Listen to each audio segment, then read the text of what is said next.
15 तारीख है, दूसरा टेस्ट का पहला रोज है। पाकिस्तान की क्रिकेट टीम टॉस जीतकर बैटिंग का पहले फैसला कर चुकी है और इस वक्त अब्दुल्ला शफीक और उसके साथ साइम अयूब बैटिंग कर रहे हैं। इस वक्त की ताज़ा तरीन सूरत हाल ये है कि दूसरे टेस्ट का पहला दिन प्लेइंग 11 का ऐलान किया गया, जिसमें 3 स्पेशलिस्ट स्पिनर्स को शामिल किया गया और आमिर जमाल बतौर ऑलराउंडर 11 रुकनी टीम का हिस्सा है। और पहले मैच की बदतरीन शिकस्त के बाद कौमी टीम की 9 मुंतखब सिलेक्शन कमेटी ने टीम में अखाड़ बछाड़ करते हुए बाबर आजम, शाहीन शाह अफरीदी, नसीम शाह, अबरार अहमद, सरफराज अहमद को ड्रॉप किया और कौमी टीम में शामिल 6 नए खिलाड़ियों में 4 स्पेशलिस्ट स्पिनर्स हैं, 2 बल्लेबाज थे।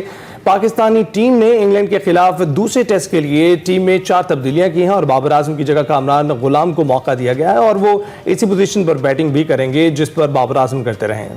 पाकिस्तान और इंग्लैंड के दरमियान 3 टेस्ट मैचेस पर मुश्तमिल सीरीज का दूसरा मैच जो है वो मुल्तान में खेला जा रहा है। जिस तरह से भी आपको बताया, हैरानकुन तौर पर मैच उसी पिच पर ही खेला जा रहा है जिस पर कौमी टीम को पहले टेस्ट में इबरतनाक किस्म की शिकस्त का सामना करना पड़ा था। दूसरी जानब कौमी टीम के assistant head coach Azhar Mahmood का कहना था कि पहले टेस्ट के 5वें रोज भी बॉल स्पिन नहीं हुआ, उम्मीद है इस बार बॉल स्पिन होगा और कोशिश करेंगे कि पिच को अपने हक में इस्तेमाल करें। क्या ये टीम इंग्लैंड से अपनी पहली हार का बदला ले पाएगी? ये है सबसे बड़ा सवाल जिसका हम जवाब ढूंढ रहे हैं। हमारे साथ मौजूद हैं अमर नजीब सत्ती, स्पोर्ट्स तज्ज़ियाकार। हमसे बात करते हैं। अस्सलाम वालेकुम अमर, गुड मॉर्निंग, कैसे हैं आप? जी वालेकुम सलाम, गुड मॉर्निंग। अल्हम्दुलिल्लाह मैं बिल्कुल ठीक। कैसे देखते हैं ये सर्जरी शुदा टीम को, ये जो नया 11 रुकनी कौमी स्क्वाड है, क्या लगता है आपको कि कुछ बेहतरी आ पाएगी? आपने कहा कैसे देखते हैं, इस फिलहाल तो तकलीफ की नजर से देख रहे हैं। बहरहाल ऐसा है कि कमबैक करवा पाएगी टीम ये सीरीज में? हमें ये टीम बहरहाल देखिए, ये तो खुदा बेहतर जाने, लेकिन इस वक्त हालात काफी खराब हैं। वो जो अभी 3 स्पिनर वाली आपने बात की ना, तो मुझे याद पड़ता है मेरे जरा बचपन के दिन थे कि ऑस्ट्रेलिया आया था पाकिस्तान 1998 में, तो उस वक्त पाकिस्तान ने यही काम किया था। हालांकि उस वक्त हमारी काफी मजबूत टीम होती थी, तो पाकिस्तान ने जो है वो 3 स्पिनर मैदान में उतारे थे। हमें इनिंग्स की डिफीट हुई थी ऑस्ट्रेलिया से। मैं नहीं चाहता कि ऐसा हो, लेकिन लास्ट टाइम जो मुझे याद पड़ता है कि पाकिस्तान ने 3 स्पिनर मैदान में उतारे थे, तो ये काम हमारे साथ हुआ था। अजहर महमूद जो हमारे इस वक्त हेड कोच है ना, वो मुझे याद पड़ता है कि वो हमारे वो प्लेइंग 11 में एज अ फास्ट बॉलर थे। वो ऐसे होता तो हम इनिंग्स डिफीट हुई थी। अजहर महमूद हमारे असिस्टेंट कोच हैं, तो अल्लाह खैर करे। जो आपने यूज पिच की बात की, यूज पिच इसलिए उन्होंने इस्तेमाल किया पिछले मैच वाली के इस पिच को कि यानी कि ये रफ होगा, जो पहले का इस्तेमाल वो पिच है, तो उसमें जल्दी स्पिन होने की। तो क्या ये तो नहीं सोच रहे कि ये जो पिच के क्रैक्स हैं उससे टूटे दिल जोड़ने की कोशिश करेंगे? बस देखिए, दिल तो इतने टूटे हुए हैं कि अब शायकीन क्रिकेट मायूस हो चुके हैं। इतनी वक्त से पाकिस्तानी क्रिकेट टीम की कारकर्दगी अच्छी नहीं आई है। अब जो खदशात ये है ना कि हमारी क्रिकेट को जिस तरह से चलाया गया है, मसला ये नहीं है कि आप फास्ट पिच बना लें या स्पिन की पिच बना लें या जो भी बना लें, हमारी टीम का स्किल इतना नीचे है कि मुझे जो खदशा खा रहा है वो ये खा रहा है कि इंग्लैंड के जो बैट्समैन हमसे बेहतर स्पिन खेलते हैं। अब अलमिया में मुझे नजर आ रहा, हो सकता है ये खदशात धरे के धरे रह जाए, लेकिन जो रूट है या उनकी जो खिलाड़ी है, एक तो वो टेक्निकली ज्यादा सॉलिड है, दूसरा उनके पास शॉट्स ज्यादा स्पिन के खिलाफ, वो रिवर्स स्वीप, कन्वेंशनल स्वीप, ये सारे शॉट खेल के। हमारे यहाँ प्लेयर जो है वो थोड़ा शेल में खेलते हैं, तो स्पिनर को अक्सर आपको चार्ज करके खेलना पड़ता है। जब आपको थोड़ा सपोर्ट हो तो उनको डोमिनेट करना पड़ता है। तो देखते हैं कि ये कहाँ कैसे मामला बनेगा। अगर पाकिस्तान पहली इनिंग्स में थोड़ा फायदा उठा ले और को डोमिनेट करे तो अलग बात है, लेकिन मुझे थोड़ा डर ये है कि इंग्लैंड का जो प्लेइंग 11 है वो ज्यादा बैलेंस्ड है पाकिस्तान के मुकाबले। अच्छा अहमद, आपने अभी जिक्र किया अजहर महमूद साहब का भी। इस वक्त अगर वो ये कहते हैं कि स्पिन नहीं गेम, तो 3 स्पिनर्स को शामिल करना आपको कितना मुनासिब लगता है? अगर बॉल आज भी स्पिन ना हुआ या इस पूरे टेस्ट में स्पिन ना हुआ तो क्या सूरत हाल बनेगी? देखिए, ये तो एक नॉर्म बन चुका है कि हमारे यहाँ पिच रीड नहीं करनी आती। देखिए कैसे रीड होगी। अजहर महमूद जो है वो इंग्लैंड में रहते हैं, तो वो पाकिस्तान जब कोई ड्यूटी बनती है तो पाकिस्तान में आते हैं। वो डोमेस्टिक से डिस्कनेक्ट है। ये रोज की ड्यूटी, ऐसा नहीं होता कि आपको बीच में नौकरी मिल गई, अब आप आ गए और आपने काम शुरू कर दिया। It's a everyday job. तो आप करते क्या है कि हमारे यहाँ हमारा मसला ये कि हम बड़े नामों की तरफ जाते हैं, क्योंकि वकार यूनुस आ जाएंगे कुछ कर देंगे, वसीम अकरम कुछ आ जाएंगे कर देंगे, इंजमामुल हक। ऐसा नहीं होता। दुनिया में होता है कि काबिल लोग चाहिए होते हैं। वो काबिल लोग बड़े क्रिकेटर नहीं होते, जरूरी नहीं है ना। तो इसलिए आप देखें कि बांग्लादेश के खिलाफ पिच रीडिंग का मसला, कि जी मौसम समझ नहीं लगी आपको कि मौसम क्या है, मतलब ऐसे मजाका खेज हमसे गलतियां होती हैं, क्योंकि हम कनेक्टेड अपनी क्रिकेट के साथ नहीं है। तो अगर अच्छा। स्पिन नहीं होता पिच का, अगर पिच रीडिंग ठीक नहीं होती, तो मुझे कोई इसमें हैरानगी नहीं होगी, क्योंकि हमारे यहाँ ये बाकी गोरे कोच है वो बाहर से हैं, उनका कसूर नहीं है। जो आपने लोकल कोच रखे वो भी आपकी क्रिकेट में रेगुलरली कनेक्टेड नहीं है। So there is a big gap, उनके पास लोकल वो चीजें कनेक्टेड सिस्टम से नहीं है। इन्हीं पॉइंट्स पर ही बात करें, कोई स्पेशलिस्ट फास्ट बॉलर हमने देखा कि नहीं शामिल किया गया। अब यही जो पिच है इस पर ऑलराउंडर आमिर जमाल जो है पेस अटैक करेंगे, क्या ये अकेले फास्ट बॉलर्स की कमी को पूरा कर पाएंगे आपके ख्याल में? आपको नहीं लगता कि उनके साथ एक स्पेशलिस्ट फास्ट बॉलर को भी होना चाहिए था? जी बिल्कुल होना चाहिए था। ये पाकिस्तान में कोई भारत की तरह के रैंक टर्नर नहीं बनते कि पहले दिन से गस गस स्पिन हो रहा होगा। फिर मुझे बताइए, अगर उनको कोई तकलीफ हो जाती है, मिसाल वो इंजर्ड हो जाते हैं, बीमार हो जाते हैं, ये पॉसिबिलिटी होती है क्रिकेट में, क्या करेंगे फिर आप? बिल्कुल। तो ऐसे भी अहमद महसूस होता है कि जैसे आमिर जमाल को सजा दी गई है, अकेले हैं और वो शायद दोनों तरफ से उन्हीं से पेस अटैक करवाया जाएगा, लेकिन आपको इसकी कमी तो महसूस होगी पूरे टेस्ट में, क्योंकि हमारे पास पेस अटैक नहीं। लेकिन क्या ये जो सिलेक्शन है, इसको देखते हुए ये लगता है कि नए खिलाड़ियों को अपॉर्चुनिटी दी जा रही है कि वो आए, अपना लोहा मनवाएं, उनकी मोराल की सूरत हाल क्या होगी? लेकिन उसके साथ दूसरी जानिब ये भी हो सकता है कि हाथ खड़े कर दिए गए हैं पहली शिकस्त के बाद और सोचा गया है कि बस नए खिलाड़ियों से ही खिलवा लें, ये मैच तो हम जीतने वाले नहीं।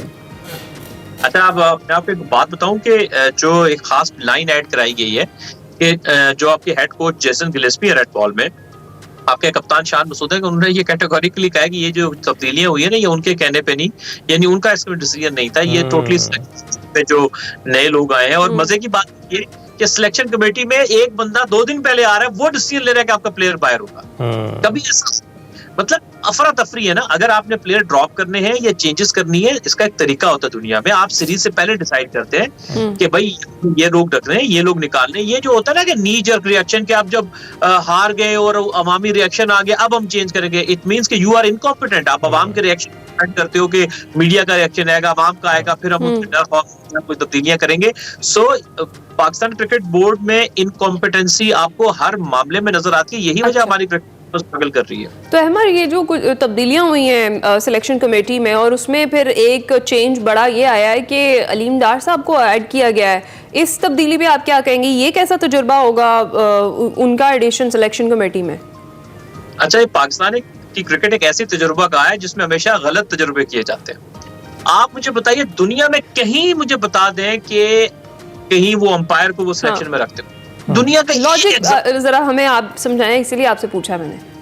देखिए, पाकिस्तान जो चीज इलॉजिकल होती है वो पाकिस्तान क्रिकेट बोर्ड करता है, लॉजिक तो होती नहीं है। हमारे जो जितने बड़े नाम है, माफ कीजिएगा, इनका मसला ये है कि इनको जब कोई लालच मिलती है ये पीछे नहीं हटते। चाहे आपको बड़े क्रिकेटर्स हो, अलीम डार ने भी वही काम किया। इनको ऑफर है, समझदार होते रिजेक्ट कर देते कि मेरा काम नहीं है, मैं क्यों आऊं, क्योंकि जगह सही हो, क्योंकि आपका काम नहीं है ना, आप तो अंपायर, आपकी रिस्पेक्ट है, आप बड़ा नाम है। तो ये आगे वही कहते हैं कि अभी जो कल अगर आप देखें इंग्लैंड के माइकल थर्टन और नासिर हुसैन ने पाकिस्तान क्रिकेट का जो नक्शा खींचा है, मेरा ख्याल है मोहसिन नकवी साहब जो है वो एक बार देख लें तो वो आज ही रिजाइन कर देते कि जो पाकिस्तान क्रिकेट को दुनिया जिस तरह से अच्छा, तो फिर आप क्या सोचते हैं अमर कि क्या कमी है इस वक्त सिलेक्शन कमेटी में? कमी है जी, ये ना कैल्शियम है, ना आयोडीन है, कुछ भी नहीं है। कौन कौन से आप कहते हैं ये नाम जो थे वो शामिल हो जाते तो फिर कोई कमी ना रहती?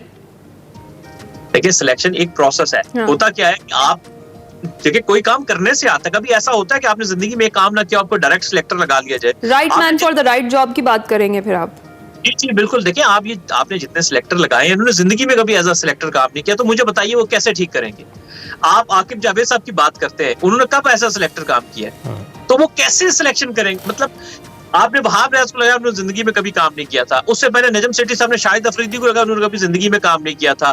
तो सिलेक्शन कैसे होती है? देखिए, सिलेक्टर आप ऐसे बनते हैं कि आप पहले कोई जूनियर टीम की सिलेक्शन करते हैं, अंडर 19, अंडर 16, आप उसका तजुर्बा लेते हैं, सब चीजें परख कर, फिर आप जो है वो रीजनल लेवल पे सिलेक्टर लगते हैं, फिर उसके बाद आप कौमी टीम के सिलेक्टर लगते हैं, और उसके बाद आप चीफ सिलेक्टर लगते हैं। एक प्रोसेस होता है, कई सालों का तजुर्बा, फिर आपको हर चीज का पता होता है। जैसे अंपायरिंग का प्रोसेस है, बिल्कुल आप अंपायर बनते हैं, आपको कोर्सेज करने पड़ते हैं, आपको टेस्ट देने पड़ते हैं, उनको आप जब तक अबूर नहीं करते आप अंपायर इंटरनेशनल नेशनल जो मैचेस होते हैं उसमें नहीं आ सकते। ऐसा ही प्रोसेस होना चाहिए, क्योंकि इस वक्त अगर जिस तरीके से हमारे सिलेक्टर्स लगाए जा रहे हैं, कोई भी अपने सर पर जिम्मेदारी लेने को तैयार नहीं होगा।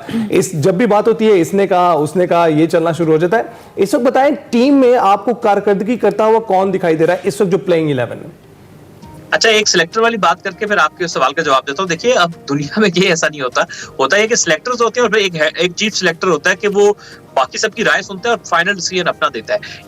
इत्तेफाक एक और मज़ाक़ा खेज़ बात कुछ अर्सा पहले उन्होंने की थी कि कोई सिलेक्टर चीफ सिलेक्टर ही नहीं है, सब सिलेक्टर हैं, यानी वोटिंग देंगे। वोटिंग पे पूरी दुनिया में कहीं ऐसा नहीं होता कि आप वोटिंग कर रहे हो और कोई चीफ सिलेक्टर, कोई सरबराह नहीं है। एक तो फाइनल कॉल लेता है ना जी, तो जिम्मेदारी किस पे डालेंगे? और जो दूसरा आपने की कौन दे रहा है, तो देखिए सबसे अच्छा जो आपका बैट्समैन अभी रिसेंटली सारे टेस्ट मैचेस में सलमान अली आ गया, सबको एविडेंट है कि उसने नीचे के नंबरों पे भी खेलना मुश्किल होता है। टेल एंडर के साथ उसने बड़ी दलेरी से बैटिंग की है, बहुत अच्छी बैटिंग कर रहा है। तो स्टैंड आउट प्लेयर तो आपकी टीम में अगर कोई है इस वक्त तो नजर आ रहा है सलमान अली। आप अच्छा अहमर, वैसे आज किंग बाबर आजम का बर्थडे भी है, लेकिन वो खेलते हुए हमें नहीं दिखाई दे रहे। ये एक तो इस तब्दीली पे भी जरा कमेंट करें, और दूसरा ये कि माइकल वॉन कह रहे हैं कि इस डिसीजन को वो अहमकाना फैसला करार देते हैं और उन्होंने इससे बुरी पाकिस्तानी टीम जो है वो कभी नहीं देखी। तो क्या कमेंट करेंगे ये जो नाम सीनियर्स की जगह पे जूनियर्स को खिलाया जा रहा है इस तब्दीली पे?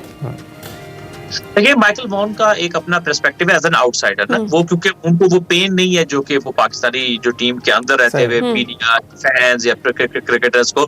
एक तो सालगिरह मुबारक हो बाबर आजम को, बहुत हमारी तरफ से भी बहुत अच्छे बैट्समैन है, बेहतरीन बैट्समैन है, पूरी फॉर्म में, कोई बात नहीं है। देखिए, ड्रॉप दुनिया के बड़े बड़े प्लेयर में ड्रॉप हुए हैं। इट्स नॉट अ, ये कोई बेइज्जती नहीं है, ये कोई शर्मिंदगी नहीं है, ये कोई अनहोनी बात नहीं है, दुनिया में होते रहते हैं।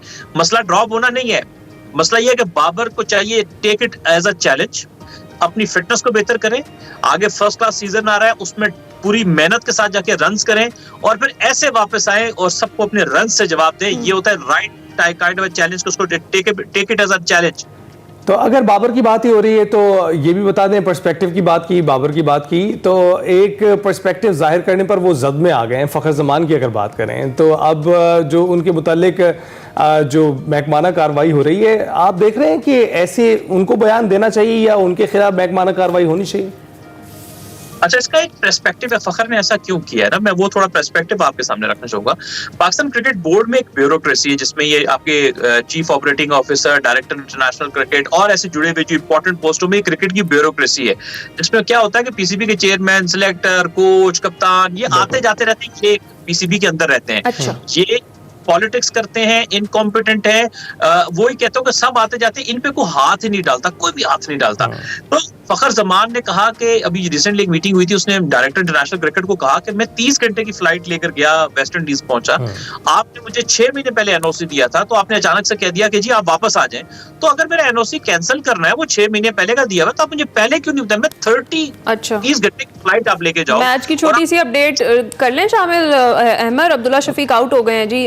ओपनिंग जोड़ी हमारी थी, अब्दुल्ला शफीक और साइम अयूब दोनों खेल रहे थे और 15 रन्स पे हमारा एक प्लेयर जी पवेलियन वापस चला गया। अब्दुल्ला शफीक जो है वो निकल चुके हैं। अहमर, इन दी एंड में चाहूंगी जरा आज के दिन के इख्तिताम तक आप क्या देख रहे हैं, क्या खेल किस जगह पर होगा, उस पर कमेंट कर दें।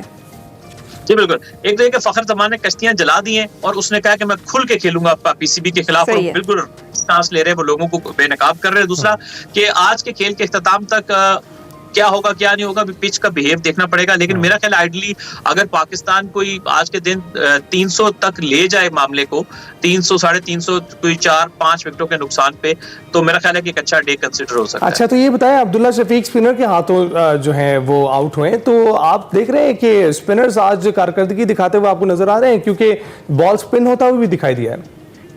जी बिल्कुल, जिस तरह मैं आपको बता रहा हूँ कि दूसरा इस्तेमाल शुदा पिच इस्तेमाल कर रहे हैं, जिसको ड्राई रखा गया है, और यही तभी स्पिनर खेले कि ये स्पिनर को हेल्प कर सकता है। तो महसूस ऐसा ही होता है कि इस जो पिच में स्पिनर का रोल भी होगा। मैं एक और आपको बात बता दूं, इस स्पिनर के साथ फास्ट बॉलर का रोल भी होगा, क्योंकि जब क्रैक खोलते हैं तो फास्ट बॉलर का बॉल कभी नीचे रहता है, कभी ऊपर रहता है, कभी इस क्रैक में पड़ के सीम हो जाता है। तो ये जो इंग्लैंड के पास चूंकि फास्ट बॉलर्स भी हैं, स्पिनर भी हैं, तो उनका अटैक ज्यादा बैलेंस ये है कि वो ज्यादा बेहतर तैयारी के साथ मैदान में उतरे। बिल्कुल अहमर, हमने स्पिनर्स को लेकर मैदान में हम उतरे हैं और हमने सोचा था कि हम बल्लेबाजों को, इंग्लैंड के बल्लेबाजों को घुमाएंगे, लेकिन इस वक्त दिखाई ये दे रहा है कि हमारे अपने बल्लेबाज घूम गए हैं इंग्लैंड के स्पिनर्स को। उम्मीद करते हैं कि आज का दिन पाकिस्तानी क्रिकेट टीम के लिए अच्छा दिन गुजरेगा और ये टेस्ट पाकिस्तान के नाम रहेगा, तभी एक मुकाबला जानदार होगा। इसी पर हम लेंगे ब्रेक, आपने कहीं नहीं जाना।